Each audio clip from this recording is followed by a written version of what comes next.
ஓம் சாந்தி.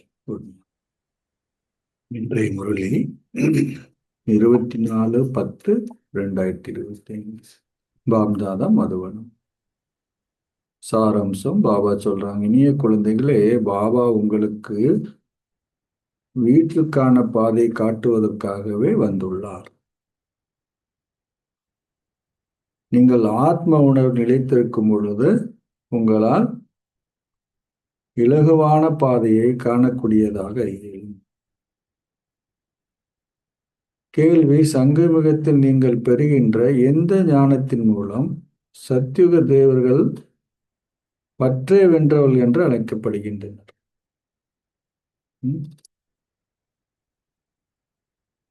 பதில்: சங்கமிகத்தில் தந்தை உங்களுக்கு அமரத்துவ கதையை கூறுவதுடன் அனாதியான ஆத்மாக்களின் இந்த ஞானத்தையும் கொடுக்கின்றார். இது அழிவற்ற, ஏற்கனவே நிச்சயிக்கப்பட்ட நாடகம். ஒவ்வொரு ஆத்மாவும் தனது சொந்த பாகத்தை நடிக்கின்றார் என்ற ஞானத்தை நீங்கள் பெறுகின்றீர்கள். ஓர் ஆத்மா தனது சரீரத்தை நீக்கி இன்னும் ஒன்றை எடுக்கிறார். ஆகவே அழுவதற்கான தேவை இல்லை.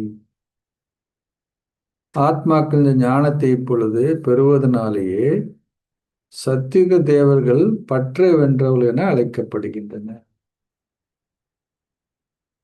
அங்கு மரணம் என்ற குறிப்பே இல்லை. அவர்கள் தமது பழைய சரீரங்களை சந்தோஷமாக நீக்கி புதியதொன்றை எடுக்கின்றனர். இந்த நாடகம்னு நினைக்கும் பொழுது என்ன ஆகுது? நமக்கு பற்று என்பது நீக்கப்படுகின்றது. பற்று ஏன் வருது? உடல் உணர்வினால் இல்லையா? இவங்க என்னுடைய அம்மா அப்பா. ஆனால் நமக்கு தெரியும் இது இந்த நாடகத்தில் ஒரு பகுதி என்றுதான். இந்த மாதிரி எத்தனை அம்மா அப்பா ஒவ்வொரு ஜென்மத்துக்கும். நான் யாரு? அப்போ இந்த காட்சியில நான் நடிக்கிறேன், அடுத்ததுக்கு வேற ஒருத்தர் வருவாங்க. அப்படிங்கும்போது நமக்கு என்ன ஆகும்? தானாக அதிலிருந்து விடுபட்ட ஒரு நிலை ஏற்படும். அதனாலதான் பாபா சொல்றேன், பாடல் குருடர்களுக்கு பாதையை காட்டுங்கள் ஓ கடவுளே அப்படின்னு ஒரு பாடல் இருக்கு. ஓம் சாந்தி. ஆன்மீக தந்தை இனிமையிலும் இனிமையான ஆன்மீக குழந்தைகளுக்கு கூறுகிறார். என்ன கூறுகிறார்? நான் உங்களுக்கு பாதையை காட்டுகிறேன். ஆனால் முதலில் உங்களை ஆத்மாக்களாக கருதுங்கள். ஆத்மாவில் அமர்ந்திருக்கும் பொழுது நீங்கள் இப்பாதை மிக இலகுவாக இருப்பதை காண்பீர்கள். கடவுளே எனக்கு நல்ல வழியை காட்டுன்னு சொன்னோம். என்ன வழி? அந்த வழிக்கு முதல் அடி என்ன? அந்த பாதையில நடக்கணும்னா அதுக்கு முதல் அடி என்ன? அவ சொல்ற உங்களை ஆத்மான உணருங்க. அப்ப அந்த பாதை உங்களுக்கு எளிமையாக தெரியும். ஏன்னா நீங்கள் பக்தி மார்க்கத்தில் அரைக்கல்பமாக தடுமாறினீர்கள். பக்தி மார்க்கத்து சம்பிரதாயங்கள் எண்ணற்ற அளவில் உள்ளன. ஒரே ஒரு எல்லையற்ற தந்தை உள்ளார் என தந்தை இப்பொழுது விளங்கப்படுத்தி உள்ளார். தந்தை கூறுகிறார், என்ன கூறுகிறார்? நான் உங்களுக்கு பாதையை காட்டுகிறேன்.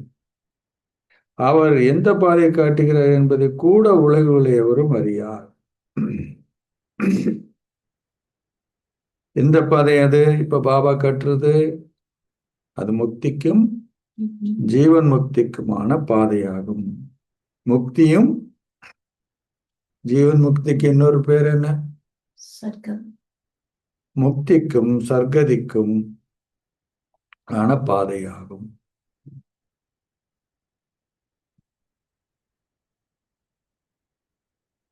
அமைதிதாமே முக்தி என்று அழைக்கப்படுகிறது. ஒரு ஆத்மாவால் ஒரு சரீரம் என்று பேச முடியாது. இந்த அங்கங்களின் மூலமே சத்தம் எழுப்ப முடியும். சத்தம் ஒரு வாய் மூலமே எழுப்பப்படுகிறது. வாய் இல்லாவிடில் எங்கிருந்து சத்தம் வர முடியும்? செயல்கள் செய்வதற்கான ஆத்மாக்கள் இவ் அங்கங்களை பெறுகின்றன. ராவண ராஜ்யத்தில் நீங்கள் பாவச் செயல்களே செய்கின்றீர்கள். இந்த பாவச் செயல் மிகவும் அழுக்கான செயல்களாகும். சத்தியுகத்தில் ராவணன் இல்லை. ஆகவே அங்கு செயல்கள் என்ன செயல்கள்? நடுநிலையானவையால் நடுநிலையானவை. அங்கு காரணம், 5 விகாரங்களும் இல்லை. அது சொர்க்கம் என்று அழைக்கப்படுகிறது. சொர்க்கத்தில் இருந்தது யாரு? பாரதவாசிகளே சொர்க்கவாசிகளாக இருந்தனர். ஆனால் அவர்கள் இப்பொழுது நரகவாசிகள் என்று அழைக்கப்படுகின்றனர். அவர்கள் நச்சாற்றில் மூழ்குகின்றனர். அவர்கள் அனைவரும் ஒருவருக்கொருவர் துன்பம் விளைவிக்கின்றனர். பாபா எங்களை துன்பமே இல்லாத இடத்திற்கு பாபா எங்களை துன்பமே இல்லாத இடத்திற்கு அழைத்து செல்லுங்கள் என அவர்கள் கூறுகின்றனர். மற்ற யாரும் சொல்ல முடியாது, பாரதவாசிகளை தவிர்த்து. ஏன் ஏன் சொல்ல முடியாது அப்படின்னா, அவர்கள் துன்பமே இல்லாத பூமியை பார்த்ததே கிடையாது. அங்க பிறக்கும் போதே துன்பமான பூமியை தான் பார்க்குறாங்க. அவங்களுக்கு இன்னொரு பக்கம் இருக்கு, அங்க போகணுன்ற எண்ணமே கிடையாது. அதனாலதான் சன்னியாசிக்கு என்ன பண்றாங்க, இந்த உலகத்துடைய இன்பம் காக்கை எச்சலுக்கு சமன்னு காட்டுக்கு போயிடுறாங்க. இப்போ மறுபக்கமே தெரியாதவங்களுக்கு என்ன கேட்குறாங்க? இந்த வாழ்க்கையே வேண்டாம், முக்தி வேணும், எங்களுக்கு விடுதலை வேணும், அவ்வளோதான் கேட்குறாங்க. அப்போ சத்தியுகத்தில் இருந்த ஆத்மாக்கள் நம்ம தான் என்ன கேட்குறோம்? துன்பமே இல்லாத இடத்துக்கு அழைத்து செல்லுங்கள். அவங்க கேட்கறது என்ன? எங்கே நிம்மதி. அவங்களுக்கு வேணும் நிம்மதி தான் வேணும். அப்போ நிம்மதி என்றது எங்க இருக்குது? அமைதி என்றது பரந்தாமத்தில் இருக்கு இல்லையா? சந்தோஷம், ஆனந்தம் எல்லாம் சத்தியுகத்தில் இருக்கு. பாரதம் சொர்க்கமாக இருந்த பொழுது அங்கு துன்பம் எனும் குறிப்பு கூட இருக்கவில்லை. அவர்கள் சொர்க்கத்திலிருந்து நரகத்திற்கு வந்தனர். அவர்கள் இப்பொழுது சொர்க்கத்திற்கு செல்ல வேண்டும்.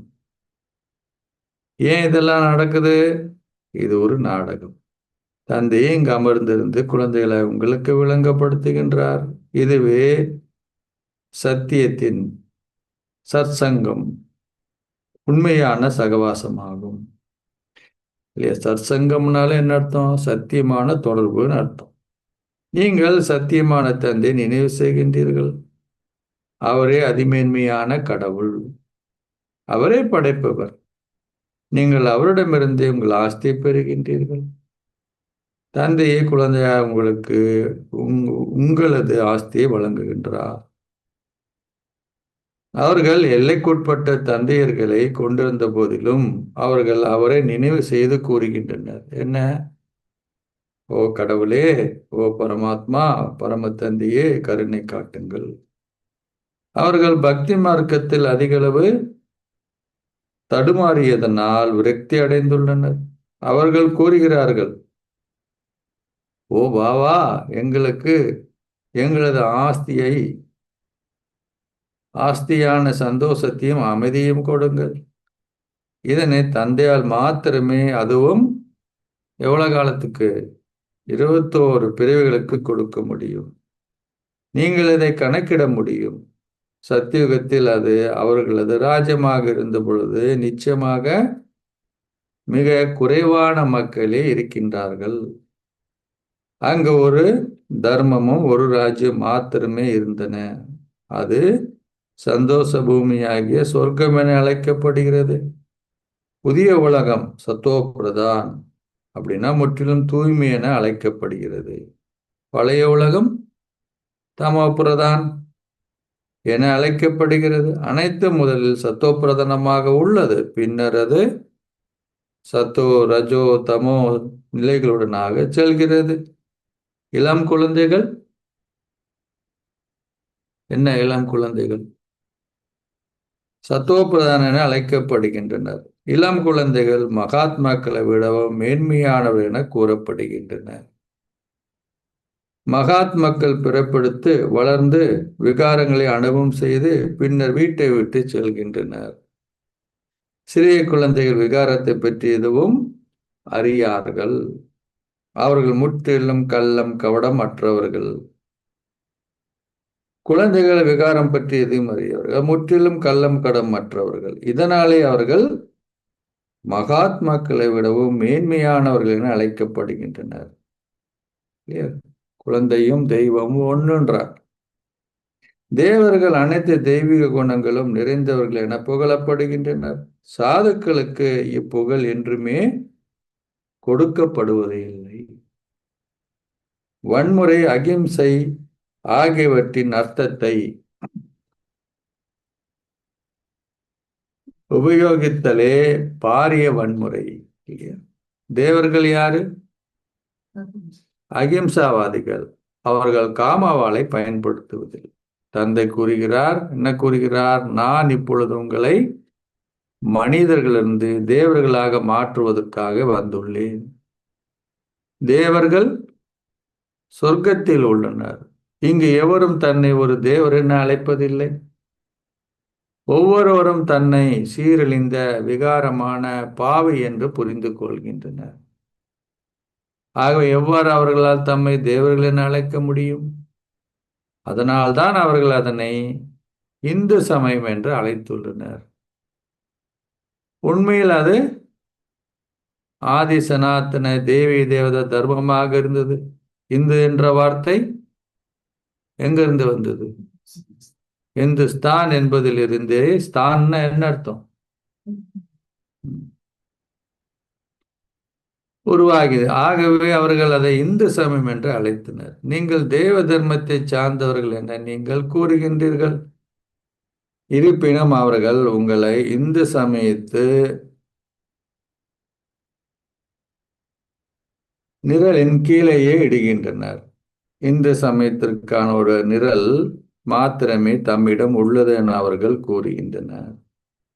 தூய்மையற்று இருப்பதனால் அவர்களில் எவராலும் தம்மை தேவர்கள் என அழைக்க முடியாது. நீங்கள் பூஜைக்கு தகுதி வாய்ந்த தேவர்களாக இருந்தீர்கள் என்றும் இப்பொழுது பூஜிப்பவர்கள் ஆகிய உள்ளீர்கள் என்பதையும் இப்பொழுது புரிந்து கொள்கின்றீர்கள். முன்னர் நீங்கள் சிவனின் என்ன பண்ணீங்க? கலப்படமற்ற வழிபாட்டை செய்தீர்கள். பின்னர் நீங்கள் என்ன பண்ணீங்க? கலப்படமான வழிபாட்டை செய்பவர்களாகினீர்கள். தந்தை ஒரே ஒருவரே. நீங்கள் உங்களது ஆஸ்தியை அவரிடமிருந்தே பெறுகின்றீர்கள். பல வகையான தேவர்கள் போன்றனர் உள்ளனர். நீங்கள் அவர்களிடமிருந்து என்ன பெறுறீங்க? ஆஸ்தி எதையும் பெறுவதில்லை. நீங்கள் இந்த பிரம்மாவிடமிருந்தும் ஆஸ்தியை பெற முடியாது. ஒருவர் அசரீரியான தந்தை, மற்றவர் உங்களுடைய பௌதிக தந்தை. அவர்களுக்கு பௌதிக தந்தை இருந்த பொழுதிலும் அவர்கள் என்ன பண்றாங்க? ஓ கடவுளே, ஓ பரமத்தந்தையே என தொடர்ந்தும் கூறுகின்றனர். அவ்வாறு நீங்கள் உங்கள் பௌதிக தந்தைக்கு கூற மாட்டீர்கள். எப்படி? ஓ பரமத்தந்தையே, பரமாத்மன் சொல்லுவீங்களா உங்க அப்பாவை பார்த்து? ஒரு தந்தையிடமிருந்து ஆஸ்தி பெறப்படுகிறது. ஒரு கணவனும் மனைவியும் யாரு? அரை பங்காளர்கள். ஆகவே அவள் அனைத்தினதும் அரைவாசியை பெற வேண்டும். முதலில் அவளுக்கு அவளது பங்காக அரைவாசி கொடுக்கப்பட வேண்டும். பின்பு குழந்தைகளுக்கு மற்ற அரைவாசி கொடுக்கப்பட வேண்டும். எவ்வாறாயினும் என்ன, இக்காலத்தில் குழந்தைகளுக்கு முழு செல்வம் கொடுக்கப்படுகின்றது. சிலர் பெருமளவு பட்டினி கொண்டிருக்கின்றார்கள். தாங்கள் இறக்கும் பொழுது குழந்தைகளே முழு உரிமையும் கொண்டிருப்பார்கள் என அவர்கள் எண்ணுகின்றார்கள். தந்தையின் மறைவின் பின்னர் தற்கால குழந்தைகள் தங்கள் தாயை பற்றி வினவுவதும் இல்லை. நடைமுறையில பாபா சொல்றார் இல்லையா? சிலர் தங்கள் தாயின் மீது அன்பு செலுத்துகின்றனர். சிலர் எவ்வாறாயினும் தங்கள் தாயை எதிர்க்கின்றனர். இந்நாட்களின் பெரும்பான்மையினர் தங்கள் தாயிடம் எதுவும் கேட்பதில்லை. அவர்கள் அனைத்து பணத்தையும் வீணாக்குகின்றனர். பென்ஷன் பணம் கரெக்டாக போனாதான் உங்களை பார்ப்பாங்க. உனக்கு எதுக்கு இவ்வளோ பணம்? நீ மதுபனுக்கு போனால் நான் காசு கொடுக்குறேன். உனக்கு எதுக்கு இது காசை வச்சுட்டு என்ன பண்ற? எங்கே போகணுமோ போவா அப்படின்னு இப்போ இருக்கிற ஆளுங்கள் என்ன இருக்குங்க, ரொம்ப உஷாரா இல்லையா? அப்போ பாபா சொல்றார், என்ன பண்றாங்க? எல்லாமே அவங்க எடுத்துக்கிறாங்க இல்லையா? அவர்கள் அனைத்து பணத்தையும் வீணாக்கி தத்தெடுக்கப்பட்ட சில குழந்தைகளும் அவ்வாறே உள்ளனர். அவர்கள் தங்கள் தாயாரை பெருமளவில் தொந்தரவு செய்கின்றனர். குழந்தையாக நீங்களே பாடலை செய்முடுத்தீர்கள். அவர்கள் கூறுகின்றார்கள், என்ன கூறுகின்ற பாபா, ஓய்வுள்ள சந்தோஷத்திற்கான பாதை எங்களுக்கு காட்டுங்கள். ராவண ராஜ்யத்தில் சந்தோஷம் இருப்பதில்லை. பக்தி மார்க்கத்தில் உள்ளவர்கள் சிவன் சங்கரிலிருந்து வேறுபட்டவர் என்பதை புரிந்து கொள்வதில்லை.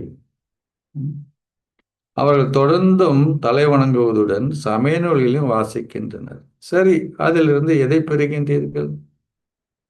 சமய நூலிருந்து அவர்களுக்கு எதுவும் தெரியாது. ஒரே ஒரு தந்தையே அனைவருக்கும் அமைதியையும் சந்தோஷத்தையும் அருள்பவர். சத்தியுகத்தில் என்ன இருக்கும்? சந்தோஷத்துடன் அமைதியும் உள்ளது. பாரதத்தில் அமைதியும் சந்தோஷமும் இருந்தன, ஆனால் அவை இப்பொழுது இல்லை. இதனாலே அவர்களது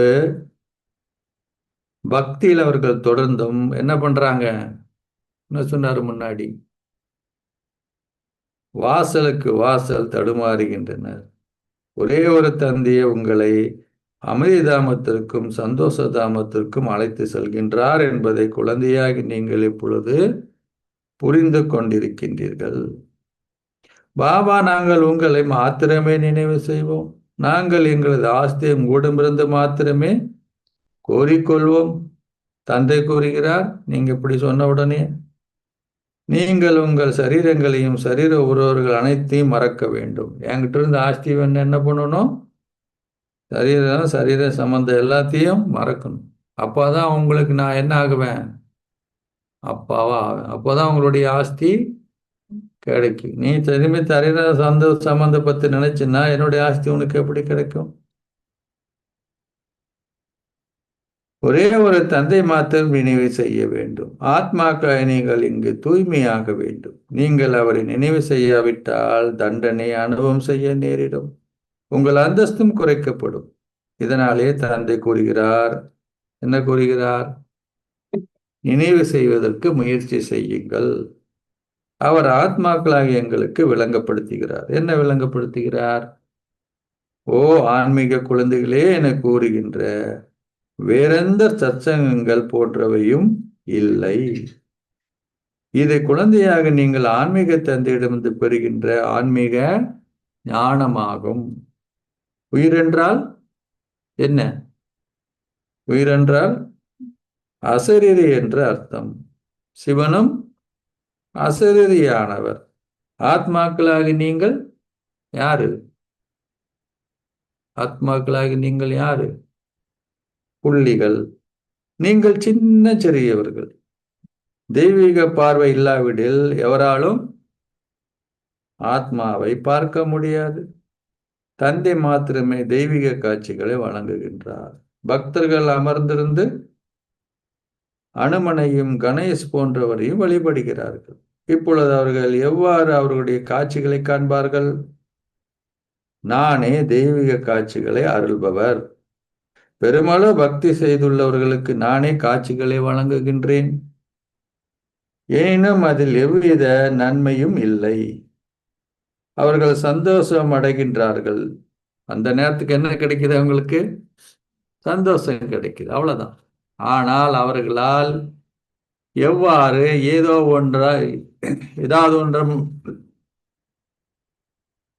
ஒன்றாக முடியும்? அவ்வளவுதான் அந்த நேரத்துக்கு. மற்றபடி ஏதாவது ஒன்று ஆக முடியுமா? அவங்க தேவர்கள் யாரு? சகல தெய்வ குணங்களும் நிறைந்தது. நீங்களும் அவ்வாறு ஆக வேண்டும். ஏனைய அனைத்தும் பக்தி மார்க்கத்தின் காட்சிகள். நீங்கள் உண்மையாகவே ஸ்ரீகிருஷ்ணருடன் ஊஞ்சலாடி அவருடன் சொர்க்கத்தில் இருப்பீர்கள். அது நீங்கள் எவ்வளவு கற்கின்றீர்கள் என்பதிலேயே தங்கி உள்ளது. எந்த அளவிற்கு நீங்கள் ஸ்ரீமத்தை பின்பற்றுகின்றீர்களோ அதற்கேற்ப நீங்கள் உயர்ந்தோர் அந்தஸ்தை பெறுவீர்கள். ஸ்ரீமத் கடவுளால் கொடுக்கப்படுகின்றது. அதனை ஸ்ரீமத் பகவத்கீதான் சொல்லப்படுது. அதை நீங்கள் ஸ்ரீகிருஷ்ணரின் ஸ்ரீமத் என்று அழைப்பதில்லை. ஸ்ரீகிருஷ்ணரின் ஆத்மா பரமாத்மாவை பரமத்தந்தின் ஸ்ரீமத்தை பின்பற்றுவதால் தனது அந்தஸ்தை பெற்றார். அது 7 நாள் பாடமுறையில் இருக்குது. எங்க இருக்குது தெரியுமா? புத்தகத்தை இன்னைக்கா திறந்துருக்கீங்களா? எந்த பாடத்தில் இருக்குது? அது திறந்து பாருங்க, அதுல போட்டிருக்கும் என்னன்னு. கீதையினால் பிறந்தவர் தான் ஸ்ரீகிருஷ்ணரை தவிர்த்து ஸ்ரீகிருஷ்ணர் கீதையை எழுதவில்லை, சொல்லவில்லை. சோ அதனால பாபா சொல்றாரு, ஸ்ரீகிருஷ்ணர் ஸ்ரீமத்தின் நீங்கள் அழைப்பதில்லை. ஸ்ரீகிருஷ்ணர் ஆத்மா பரமாத்மா பரமத்தந்தின் ஸ்ரீமத்தை பின்பற்றுவால் அது அந்தஸ்தை பெறுகிறார். ஆத்மாக்களாக நீங்களும் தேவ தர்மத்தில் இருந்தீர்கள். வேறு வார்த்தையில் கூற வேண்டுமாயின் நீங்கள் ஸ்ரீகிருஷ்ணர் வம்சத்தில் இருந்தீர்கள். பாரத மக்களுக்கு ராதிக்கும் கிருஷ்ணருக்கும் உள்ள உறவுமுறை என்ன என்பது தெரியாது. அவர்கள் இருவரும் வேறுபட்ட ராஜ்யத்திலிருந்து வருகின்றார்கள். பின்னர் அவர்களது திருமணத்தின் பொழுது அவர்கள் லக்ஷ்மி நாராயண் ஆகுகின்றார்கள். தந்தை விடயங்கள் அனைத்து விளங்கப்படுத்துவதற்கு வந்துவிட்டார். நீங்கள் சொர்க்கத்து இளவரசர்கள், இளவரசிகள் ஆகுவதற்கு இப்பொழுது கற்கின்றீர்கள். இளவரசர் இளவரசின் திருமண நேரத்திலே அவர்களுடைய பெயர்களும் மாறுகின்றன. ஆகவே தந்தை குழந்தைகளாய் உங்களை அத்தகைய தேவர்களாக்குகின்றார். எனினும் அதுவும் நீங்கள் தந்தையின் ஸ்ரீமத்தை பின்பற்றினால் மாத்திரமே நடைபெறும். அவர் சொல்லிட்டார், ஆனா எப்ப நடைபெறும்? குழந்தைகளாக நீங்கள் யாரு? வாய்வழி தோன்றர்கள். அவர்கள் ஒரு கருப்பையுடனாக பிறக்கின்றனர். யாரு யார் கருப்பையோட பிறக்கிறாங்க? நீங்க வாய்வழி தோன்றீங்க அப்படின்னு யாரை குறிப்பிடுற? பிராமணர்கள். பிராமணர்கள் ஒரு தம்பதியினரை ஒன்றிணைத்து அவர்களை காமசிதில் அமரச் செய்கின்றார்கள். அந்த பிராமணர்கள் திருமணம் பண்ணி வைக்கிறாங்க. உண்மையான பிராமணரை நீங்கள் இப்பொழுது அவர்களை காமசிதில் அகற்றி அவர்களை ஞான சிதையில் அமரச் செய்யும் பந்தனத்தினால் கட்டுகின்றீர்கள். ஆகவே அவர்கள் மற்றைய பந்தனத்தை விட்டுவிட வேண்டும். இங்குள்ள குழந்தைகள் சண்டை சர்ச்சையில் ஈடுபட்டு தங்கள் பணம் அனைத்தும் வீணாக்குகின்றனர். உலகத்தில் இருக்கிற குழந்தைகள் இந்நாட்களில் உலகில் அதிக அளவு அழுக்கானவை உள்ளன. அனைத்திலும் படுமோசமான நோய் என்ன? சினிமா ஆகும். மிக நல்ல குழந்தை கூட சினிமாவிற்கு செல்வதனால் பாழாகுகின்றார்கள். ஆக பிரம்மகுமார் குமாரிகள் சினிமாவிற்கு செல்ல தடை விதிக்கப்பட்டுள்ளது. எனினும் உறுதியானவர்களுக்கு பாபா கூறுகிறார், அங்கும் சேவை செய்யுங்கள். அந்த சினிமா எல்லைக்குட்பட்டது என்பதை அவர்களுக்கு விளங்கப்படுத்துங்கள். எல்லையற்ற சினிமாவும் உள்ளது. அந்த எல்லைக்குட்பட்டதும் பொய்யானதுமான சினிமாக்கள் எல்லையற்ற சினிமாவிலிருந்தே ஆரம்பித்தன. எப்படி? எத்தனை சினிமா எடுத்தாலும் இந்த எல்லையற்ற நாடகத்தில் இருக்கக்கூடிய ஒரு பகுதியை எடுத்து தானே சினிமாவாக்குறாங்க. பார்க்க போனா இல்லையா? நடைமுறை வாழ்க்கையில நடக்கக்கூடிய ஒரு விஷயத்தை தானே பண்றாங்க. அது ஆத்மாக்கள் அனைவரும் வாழுகின்ற ஆத்ம உலகம் என்றும் அதற்கும் இந்த இடத்திற்கும் இடையே என்ன இருக்குது? 2 உலகத்துக்கு இடையில் என்ன இருக்கு? சூக்ஷ்ம உலகம் உள்ளது என்பதையும் இப்பொழுது தந்தை குழந்தைகளாகி உங்களுக்கு விளங்கப்படுத்துகிறார். இது நாடகம் முழுவதுமே இடம்பெறுகின்ற பௌதிக உலகம். இச்சக்கரம் தொடர்ந்தும் சுழல்கின்றது. பிராமண குழந்தையாகி நீங்கள் யாரு? சக்கரம் சுத்துது, நீங்க யாரு? சுயதேச சக்கரத்தை சுழற்றுபவர்களாக ஆக வேண்டும். தேவர்கள் இவ்வாறு ஆக வேண்டும் என்றில்லை. எனினும் பிராமணர்கள் யாரு? முயற்சியாளர்கள் என்பதால் அவர்களுக்கு இந்த அடையாள சின்னங்கள் கொடுக்கப்படவில்லை. என்ன சொல்ல வர்றாரு? விஷ்ணு கையில சக்கரம் கொடுக்கப்பட்டிருக்கு. பாபா சொல்றாரு, உண்மையா அவருக்கு கொடுக்கணுமா? ஏன் அவருக்கு கொடுக்கப்பட்டிருக்கு?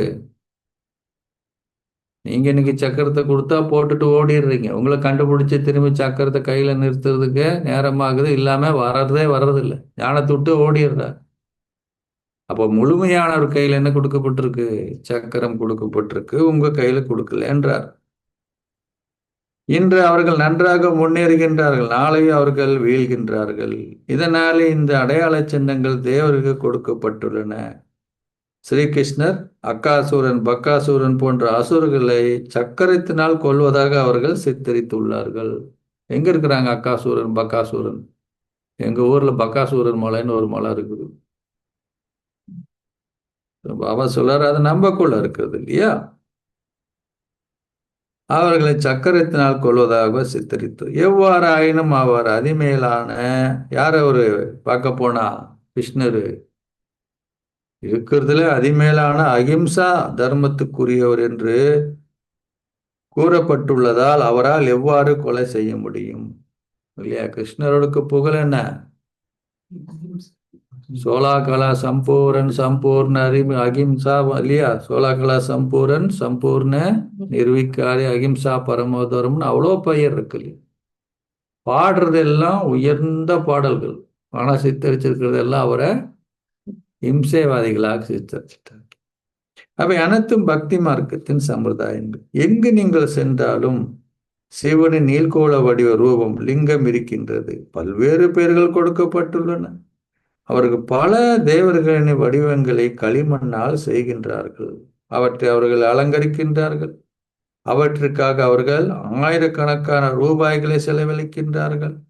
அவர்கள் அவற்றை உருவாக்கிய பின்னர் அவற்றை வழிபட்டு அவற்றை பராமரித்த பின்னர் என்ன பண்றாங்க? நீர்கள் மூழ்கடிக்கின்றார்கள்.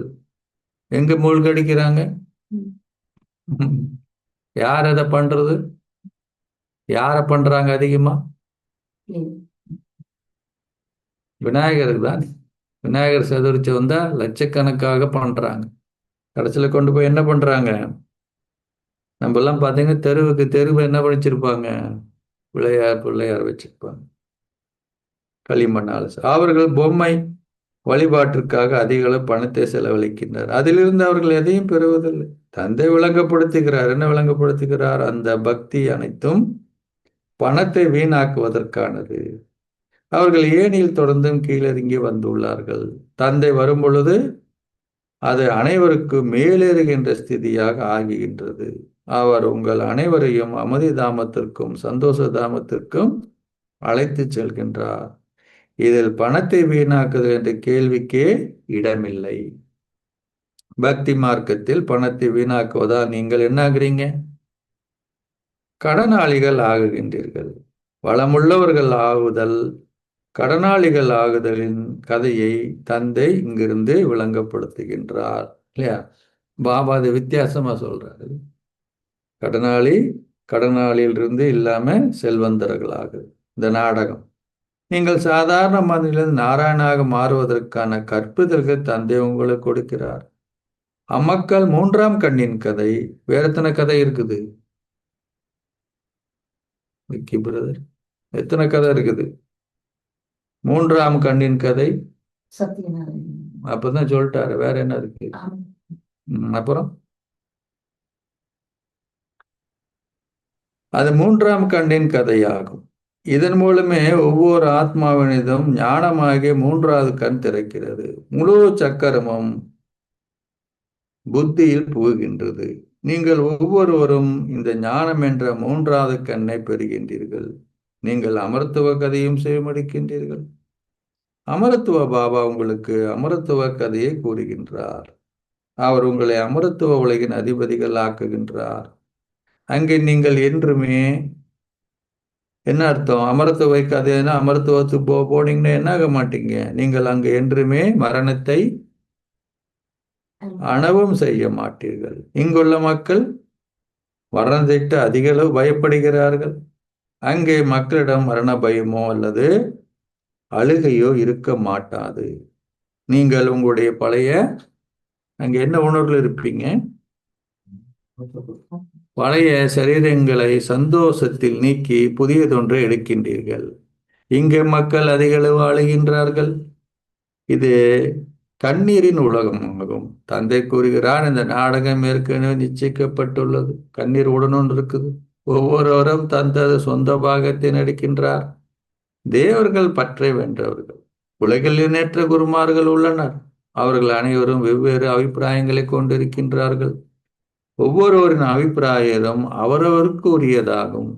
இங்கு திருப்தி தேவியின் வழிபாடு இடம்பெறுகின்றது. சந்துஷ்ட் தேவி இல்லையா? சத்தியுகத்தில் மாத்திரம் திருப்தி தேவர்கள் இருக்க முடியும். இங்க வழிபடுறதுனால இங்க திருப்தி வருமா? இங்கே எவ்வாறு அவர்கள் இருக்க முடியும்? சத்தியுகத்தில் தேவர்கள் எப்பொழுதும் எப்படி இருப்பாங்க? திருப்தியாகவே இருக்கின்றார்கள். இங்கே அனைவருக்குமே ஏதோ ஒரு ஆசை இருக்கிறது. அங்கே ஆசைகள் இருப்பதில்லை. திருப்தி இல்லாததுக்கு போற காரணம் என்ன? ஆசை, பற்று. தந்தை அனைத்தையும் படுத்தியவர்கள், திருப்தியுடையவர்கள் ஆக்குகின்றார். நீங்கள் பல்கோடீஸ்வரர்கள் ஆகுகின்றீர்கள். திருப்தினா என்னது? ரெண்டு வகை. ஆத்மாவுக்கு தேவையானது ஸ்தூலமானதும் ரெண்டு நிரம்பி இருக்கிறோம். அங்கே அடைய முடியாத எதுவுமே இல்லாததால் எதையும் அடைய வேண்டிய கவலை அங்கு இல்லை. அங்கு கவலைகள் எதுவுமே இல்லை. தந்தை கூறுகிறார், நானே அனைவருக்கும் சர்க்கதி அருள்பவர். குழந்தையாக உங்களுக்கு 21 பிரிவில் சந்தோஷம் கொடுக்கப்படுகிறது. நீங்கள் அத்தகைய தந்தை நினைவு செய்ய வேண்டும். அவரை நினைவை கொண்டிருப்பதனாலே உங்கள் பாவங்கள் அழிவதுடன் நீங்கள் சத்தோ பிரதானமாக ஆகுகின்றீர்கள். இவ்விடயங்கள் புரிந்து கொள்ளப்பட வேண்டும். உங்கள் மேன்மையானோர் அந்தஸ்தை கோருவதுடன் பிறருக்கு விளங்கப்படுத்துவதற்கேற்ப உங்கள் பிரஜைகளும் உருவாக்கப்படுவார்கள். உங்களுக்கு சாதுக்கள் சிலரின் கதைகள் கூறப்படுவதில்லை. உங்களுக்கு சாதுக்கள் சிலரின் கதைகள் கூறப்படுவதில்லை. கடவுளே இங்கு அமர்ந்திருந்து இவரின் வாயினுடனாக உங்களுக்கு விளங்கப்படுத்துகிறார். நீங்கள் இப்பொழுது திருப்தி தேவர்கள் ஆகுகின்றீர்கள். நீங்கள் தூய உலகிற்கு செல்ல வேண்டும். ஆகவே தூய்மையற்றவர்கள் ஆகாதீர்கள். தந்தை உங்களுக்கு இந்த சத்தியத்தை கற்பித்துள்ளார். மனிதர்கள் இப்பொழுது பல வகையான விரதங்களை அனுஷ்டிக்கிறார்கள். அச்சா, இனிமேலும் இனிமையான அன்புக்குரிய எப்போதோ தொலைந்து இப்பொழுது கண்டுபிடிக்கப்பட்டிருக்கும் குழந்தைகளுக்கு உங்கள் தாய் தந்தையாக இருக்கும் பாப்தாதாவின் அன்பு நினைவுகளும் காலை வந்தனங்களும். ஆன்மீக தந்தை ஆன்மீக குழந்தைகளுக்கு நமஸ்தே சொல்கின்றார். ஆன்மீக குழந்தைகள் ஆன்மீக தந்தைக்கு நமஸ்தே சொல்கின்றோம்.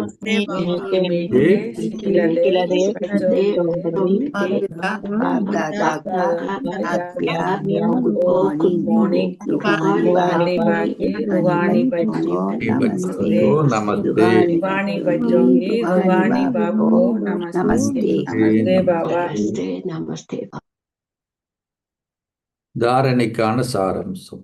ஒரே ஒரு தந்தையின் வழிகாட்டுகளை பின்பற்றி சதா திருப்தியாக இருந்து திருப்தி தேவர்கள் ஆகுங்கள். இங்கே எந்த ஒரு ஆசைகளும் கொண்டிராதீர்கள். தந்தையிடமிருந்தே சகல பேர்களையும் பெற்று பல்கோடீஸ்வரர்கள் ஆகுங்கள். இரண்டாவது, சினிமாவே உங்களை அதிக அளவு அழுக்கானவர் ஆக்குகின்றது.